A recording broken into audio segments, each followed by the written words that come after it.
Audition has three analytical tools, and we're going to take a look at all three in this tutorial.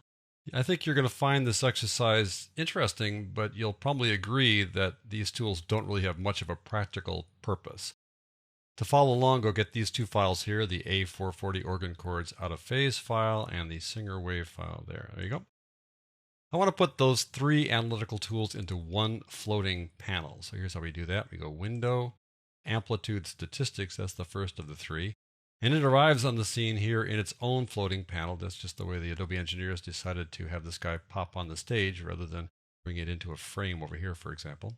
So we'll get the next one of the three, the second one, frequency analysis, and that too arrives in its own floating panel.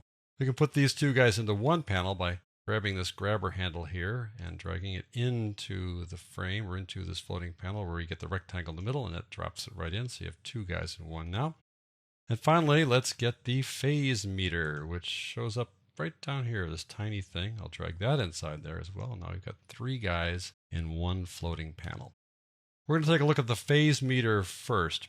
Now I talked about the phase meter before when I talked about the graphic phase shifter effect, so I'll just review that. What the phase meter does is that it doesn't really measure phase, it measures correlation. How do these two channels, or in a surround sound mix, how do all those channels correlate? How do the peaks and valleys line up? And they line up in time, and if they're out of whack in terms of time, then that really is a phase shift. But it also measures whether one of the channels might be inverted. Inverted is another word for polarity shift, and that can happen. The most frequent thing is a phase shift where, let's say, microphones are placed far apart or tape heads are out of alignment if you still use tape. As far as an inversion or polarity shift, that's pretty rare, but it might happen with wiring problems. Nevertheless, this will show that something is not right, but let's just take a look and see just what it tells us. If the line ends up over here on the right, that means that it's good, that the correlation is good. And if it's over here in the yellow or the red, that means the correlation is not so good. Let's try it out here. We'll put it right there and let go. So way off. It's definitely not correlating well. It might be called the correlation meter. That'd be probably better, but at any rate, it's out of correlation. So that's all it tells you. It tells you, something's wrong here, but it doesn't tell you exactly what's wrong or how to fix it. And that's kind of where things kind of fall off a cliff. So now what do we do? Well, it comes down to making a closer examination if you want to give it a try. So I'm going to zoom in here. I'm going to right click and drag there to zoom in to take a look at the waveform. And I want to look here at the higher end of the waveform where it's going to be more obvious what's going on here. I'll zoom in some more. And there you can start seeing the peaks and the valleys. I'll zoom in some more on these tall peaks here. And right off the bat, I think you can start noticing that something is awry. Here's this peak goes down, and here's that exact same peak going up. You can see that little boom boom little guy there. This one goes down where that one goes up. So this tells you that this one on the bottom, or that one on the top for that matter, one of them is inverted. And so that is an issue to be dealt with. They're also out of time. There is a phase shift here where this peak would be if it were inverted. It's a little bit off timing wise. So we're going to fix both of them and see what the phase meter does when we fix them. So the first order of business is to put this channel here in proper order by inverting it. So I'll just click on it to make it the active channel. I've got context sensitive channel editing here turned on in my preferences. If I didn't have that, I could just turn this guy off and get the same thing. Then I go Effects, Invert. And that'll flip that bottom channel, that right channel. Take a look at it. When I click it, you'll see it just flip over. There we go. So now we see this peak and that peak, and those are the guys that are not aligned. I'm going to zoom in a little bit here, and we'll just kind of get a closer look at those two guys. So there are those two guys, and they're out of alignment. So the way you fix that is by going to Effects, Noise Reduction Restoration, and going to the Automatic Phase Correction effect. The automatic phase correction effect, if you set the default settings, you can have auto align channels on. And that really is your fallback. That's your best bet when you use this effect. Let it do the heavy lifting for you. So I'm going to see if it can take this peak and slide it over and line it up with that peak. So I'll just say apply, and boom, it did it. Look at that, lined it right up. And so that is a good thing. Let me undo that though and show you the manual method. I'll press Control or Command Z. I'm going to just select this area just so we can see what we're talking about here. Go back to that effect, click on the automatic phase correction. I'm going to turn off the auto align now. and go to global time shift. And by the way, if I click global time shift, that does not automatically turn off this auto line. It should, because if you're doing global time shift, that's a manual thing, and that guy should be deselected, but it doesn't. So if you want to use the global time shift, deselect this guy. So now the issue is, what's going to happen here? I want to shift the right channel here over so that this peak lines up with that peak. And how much do I shift it over? And this is where things get just a touch confusing because of the terms they use for the time. The time values here generally are in milliseconds, although if you count this out, that's tenths, hundredths, thousandths, 10,000. So it's in 10,000ths of a second rather than just thousands. Over here, we're dealing with that little funny symbol, which stands for microsecond, which is a millionth of a second. So how do you take this and turn that into microseconds, millionths of a second? Well, it takes a little bit of an effort. Let me just zoom in some more here. I'm going to right click and drag here. So we're just looking at that selection. Take these guys out of the way a little bit so we can see what's going on. If I were to look at these figures from there to there, I got tenths, hundredths, thousands, 10,000, hundreds, thousands now. If I were to take a look at that, it'd be nice if I could look down here and see what the duration is, but the duration only goes to milliseconds, so that's no help there. I can calculate that's about 1,700 thousandths of a second. Or, if you add another zero to that, it's 170 microseconds, 170 millionths of a second. So I'm going to move it to the right, 170 microseconds. And now I'm going to click apply and see if that works. But before I click apply, I need to make sure I deselect this, otherwise it'll only affect the selected area. I'm going to zoom out a little bit so we can see it all when it's finally done. Let's see if I click on this guy and see if this thing shoves over 170 microseconds. Boom, there you go. Got it all lined up now.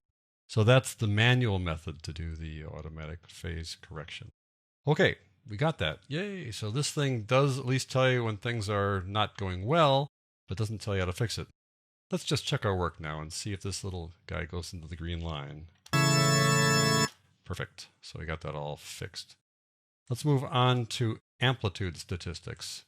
Amplitude statistics do just that. They tell you how loud things are, the loudest passage kind of a thing, and you're kind of going, okay, I can pretty much see how loud things are. If I go over here and I press the backslash key and gosh, this is probably the loudest thing right there, or maybe, or right there. And so I can see that it's about -3 dBFS. And so why do I need this little amplitude statistics thing here? Well, you probably don't need it, but it's kind of an academic exercise. I'll click on scan, and that tells you, look at the peak amplitude is about -3 dB below full scale. Surprise, right? You already knew this. It tells you left and right channel, and it tells you the value of the samples, and the value of the samples depend on whether you're using 32-bit or 24-bit as to what the maximum values could be, but anyway, that's what they are in this file. These little buttons here let you go right to these places. So like the loudest peak, I click on that, and that's where it is, right there. I click on this one, right or left channel, same place. And then the thing's called RMS amplitude. Now what the heck is that? That's root mean squared, which is a statistical and analytical tool, and I'm not going to begin to explain what that's all about. So this is kind of a fun little exercise. You got a histogram that shows where most of your amplitude is, which is logical. It's toward something where you can hear it, and down here it's very, very quiet. So it makes sense that the histogram would look like that. But basically, this is just kind of a little way to look at how loud things are and then move on, I think. Okay, finally, let's look at frequency analysis. This is kind of fun, I think. I'm going to switch over to the Singer here. The frequency analysis lets you take a look at a file based upon its frequency analysis in terms of how loud the frequencies are, how loud the pitches are. Now, you could sort of do that in the spectral frequency display. This shows how loud things are in terms of this pitch here, about 275 hertz, is loud because it's bright yellow, and this area is not so loud. But this is sort of discrete. It's like one pitch area or one frequency area rather than sort of over a whole curve. This one gives you the whole curve look. So I'll click play. Switch back to the waveform view, and let's just play this guy and see what this looks like. How about that? Gives you this little picture. Now when I click pause or click stop, it takes the last view, and I can show you that the base end here is about 70, 80 below dBFS, below full scale. And here at about where her range would be, around 1000 hertz, as you can see that she's about 20 decibels below full scale, and that's kind of what you'd expect. And so now that you know this, what can you do with it? Well, not a whole lot. but you can at least see how changes you make will show up here. So I'm going to make a snapshot, which is kind of cool. You can click on these little buttons and that makes a snapshot of that moment. And I'm going to see how that moment compares to the same moment, or more or less the same moment, after I've changed things. So I'm going to go over to Effects, EQ, Filter and EQ, and pick the Parametric Equalizer, which is graphic as this is graphic. It's kind of helpful to have the two guys running side by side. You can see that the bass response here is kind of dropping off. So I can take the bass end of this thing and lift it up like that. You can see how the higher end, starting at about 1000K, kind of just gradually drops off. So here's 1000K. I'll take the number 3 point there and slide it over to about 1000K. There you go, right on there. And then I'm going to lift it up. So I'll take the H up and bring the 5 up a little bit like that, the 4 up a little bit. I can break the Q down to kind of straighten these guys out a little bit. Let's just do that. So now we've kind of compensated for this, not because we necessarily had to, but I want to show you this as kind of an exercise. And now we'll take a snapshot of that. Hard to find. Now you can see that the orange that we just lifted up here is now here. And then it's over here, it's above the red. So that just gives you a sense that, oh, okay, as I'm working on things and I make changes here, you can see the result of your changes over here by making these little snapshots and comparing things. But beyond that, I think it's more of just a little pleasure cruise down here in terms of having cool looking graphics, but I don't know that it's all that practical, but it is kind of fun to see the before and the after as you work on things like EQ with the frequency analysis tool open in front of you. So those are the 3 analytical tools here inside Audition. I think you can see that they're fun to play with a couple of times, but they really don't have all that much of a practical purpose.